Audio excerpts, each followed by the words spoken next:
একদিকে বোমার হুমকি, অন্যদিকে আলোচনার আহ্বান। যুক্তরাষ্ট্র ইরান উত্তেজনা যেন বারবার মোড় নিচ্ছে বিভিন্ন দিকে। একসময় যিনি বলেছিলেন ইরানকে মাটির সঙ্গে মিশিয়ে দিবেন, সেই ডোনাল্ড ট্রাম্পই এখন চাইছেন তেহরানের সঙ্গে সরাসরি আলোচনায় বসতে। তবে প্রশ্ন হলো, ইরান কি এত সহজে আলোচনার টেবিলে বসবে? বিশ্লেষকরা মনে করছেন যুক্তরাষ্ট্রের প্রেসিডেন্ট ডোনাল্ড ট্রাম্পের মতের নাটকীয় পাল্টা অবস্থান আন্তর্জাতিক কূটনীতিতে এক নতুন দিশা নিয়ে আসতে পারে।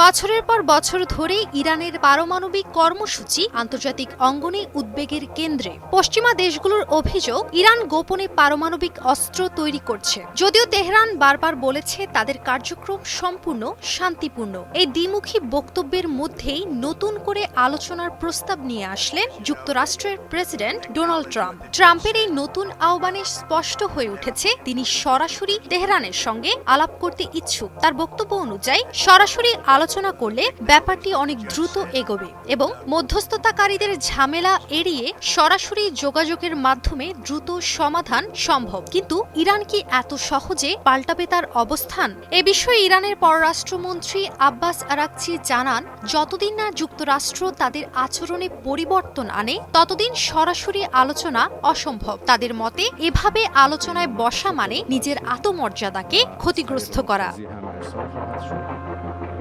চলমান এই পরিস্থিতিতে দুই দেশের মধ্যে চলছে এক ধরনের কূটনৈতিক দাবা খেলা। যুক্তরাষ্ট্র চাইছে ইরানকে আলোচনার টেবিলে আনতে, আবার ইরান চাইছে যুক্তরাষ্ট্র আগে নিজের আচরণ ঠিক করুক। এই অবস্থান স্পষ্ট করে দেয় আলোচনার পথ যতটা মসৃণ মনে হচ্ছে, বাস্তবে তা অনেক বেশি জটিল। এমনকি ইরান যুক্তরাষ্ট্রের এই দ্বন্দ্ব কিংবা আলোচনার প্রস্তাব, এগুলো এখন আর যুক্তরাষ্ট্র ইরানের মধ্যে সীমাবদ্ধ নয়। রাশিয়া, ইউরোপীয় ইউনিয়ন সহ আরো অনেক দেশ তাকিয়ে আছে এই আলোচনার পরিণতির দিকে। একদিকে রাশিয়া যেমন ইরানের পাশে অবস্থান নিয়েছে, তেমনি যুক্তরাষ্ট্র চাইছে পারমাণবিক হুমকি ঠেকাতে বিশ্বের অন্য দেশের সমর্থন আদায় করতে। ফলে এই কূটনৈতিক বিষয়ে অংশ নিতে যাচ্ছে একাধিক শক্তিধর দেশ। টানা সপ্তমবারের মতো বেস্ট টিস্যু পেপার ব্র্যান্ড হিসেবে স্বীকৃতি পেয়েছে বসুন্ধরা টিস্যু। কূটনীতির এই নতুন পর্বে ট্রাম্পের আহ্বান করা আলোচনা কি হবে পারমাণবিক উত্তেজনার নিষ্পত্তি, নাকি এটি শুধুই শান্তির ছায়ায় আরো বড় ঝড়ের পূর্বাভাস?